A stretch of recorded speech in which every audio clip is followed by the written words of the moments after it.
All right then, Smackdown, folks, Smackdown.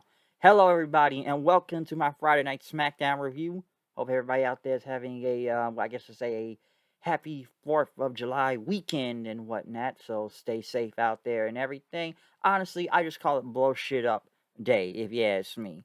All right, basically, it's just see who can make the loudest boom when it comes to fireworks. If you mess with fireworks like that, okay. So yeah, I call it blow shit up day because why? I like blowing shit up. That's why.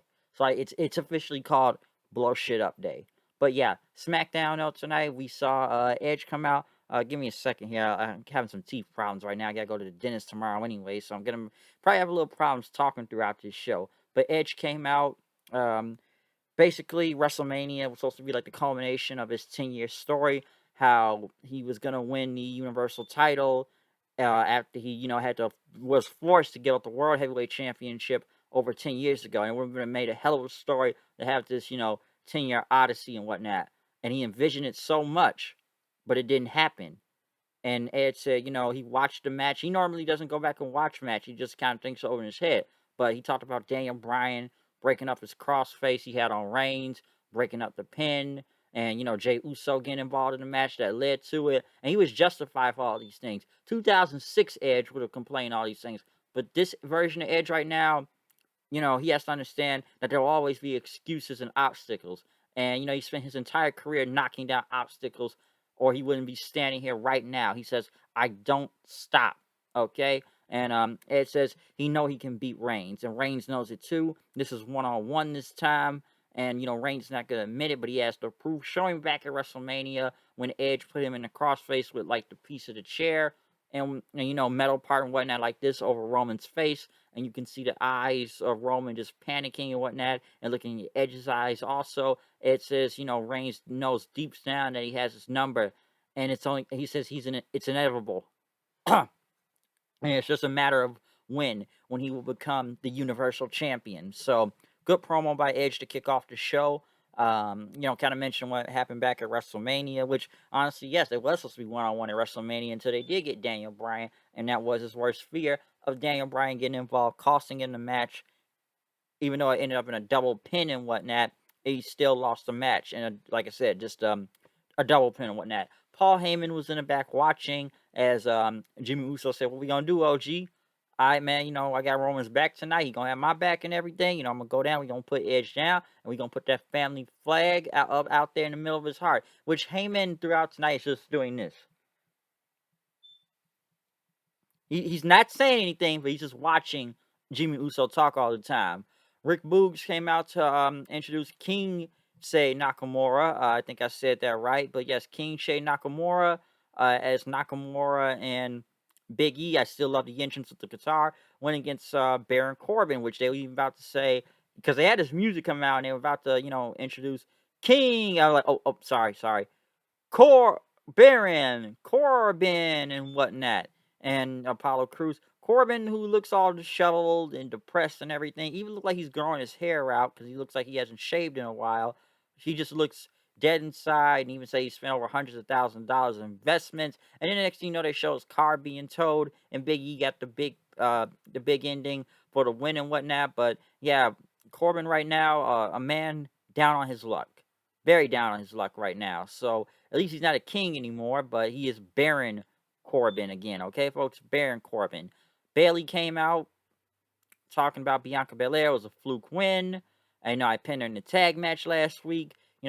Bianca's physically strong and mentally weak, and basically just talking about that she's better than Bianca and whatnot.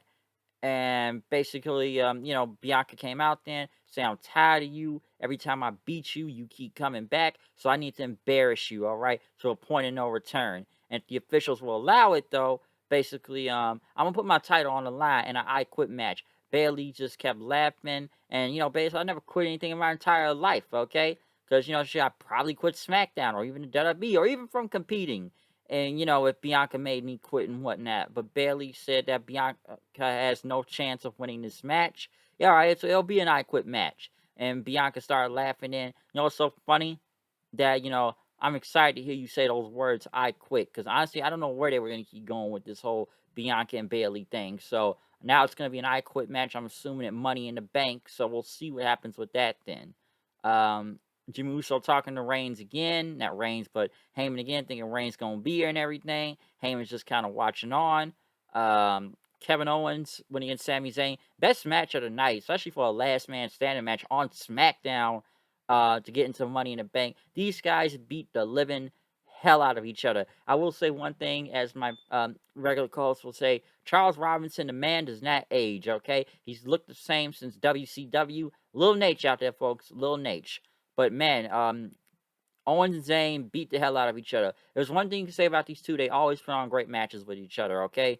And just from that table spot with the back body drop, Owens going through it, which he still got up when it went by commercial. Then it was 2 stack tables, or Zayn throwing Owens onto the announce table, which it did not break. I am the table. Da-na-na-na-na. Zayn hitting a big suplex on the apron.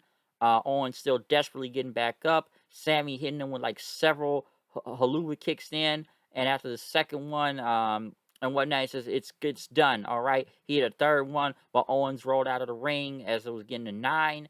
Zayn basically went ringside, and he did his dive, which we haven't seen in a while.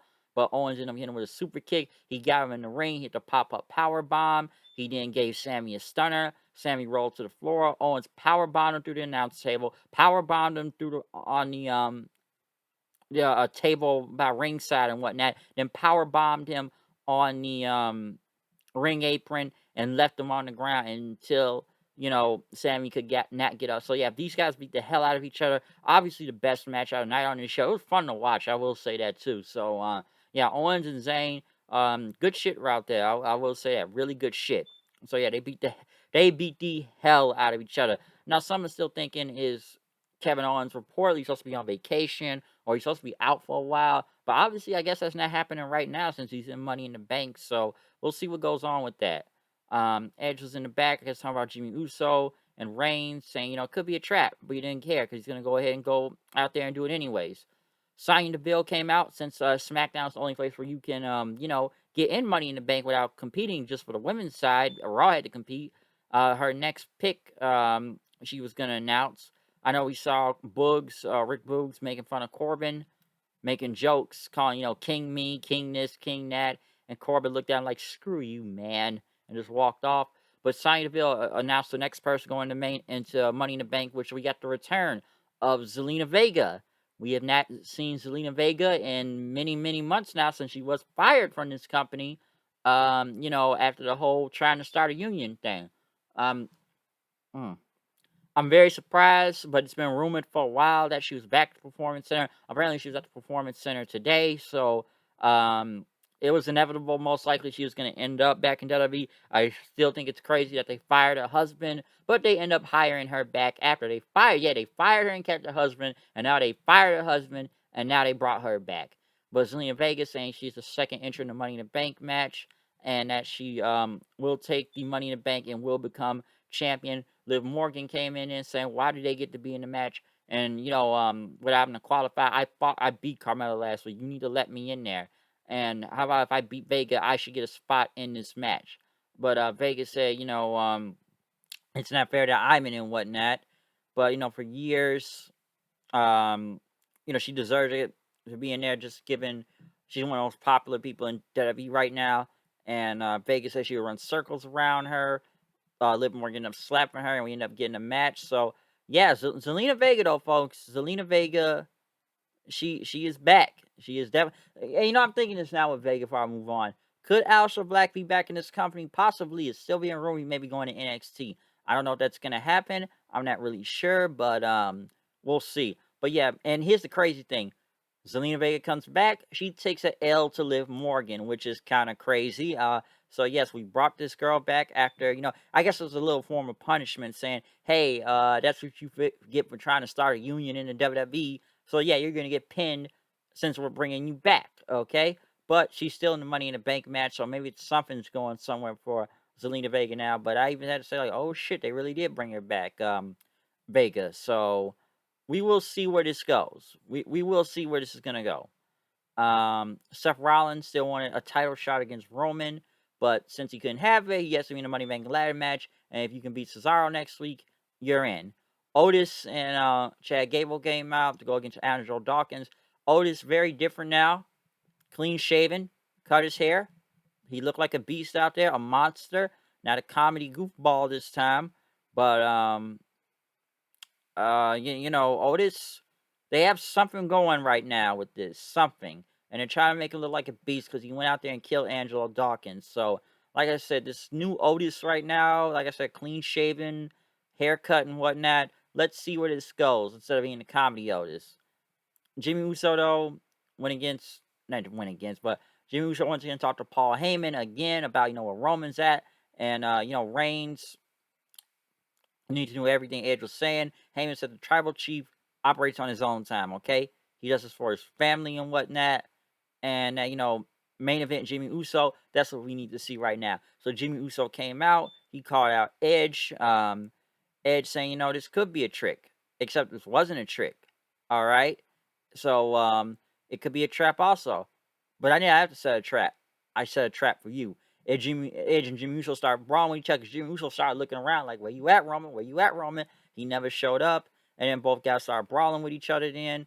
Edge ended up putting that crossface on them after that and hit him with like that metal, you know, putting the metal thing in his mouth, saying, where are you, Roman? Where are you, Roman? Where are you, Roman? He ended up spearing him then. And he once again put him back in the crossface, like I said, with the metal thing from the chair. And says, I don't stop, Roman. I don't stop, Roman. So yeah, they made Roman, not Roman, but Edge there look strong out here tonight. Jimmy Uso now thinking, you know, where was he at? Why didn't he show up? I thought he was going to be here to have my back and everything, but he was here to have his back. So could this be second thinking for Jimmy Uso again? Let's see how that goes. But yeah, Edge basically came out there and killed him. But very good episode of SmackDown tonight. Money in the Bank qualifying matches. Owens versus Zayn tore the house down. We got the return of Zelena Vega. And the Edge segments are pretty good too. Even I'm liking this new Otis and whatnot, this clean shaven Otis. I don't know where they're going just to press Corbin right now, but we'll see about that too. And hey, Bianca and Bailey continues now to an I Quit match. So yeah,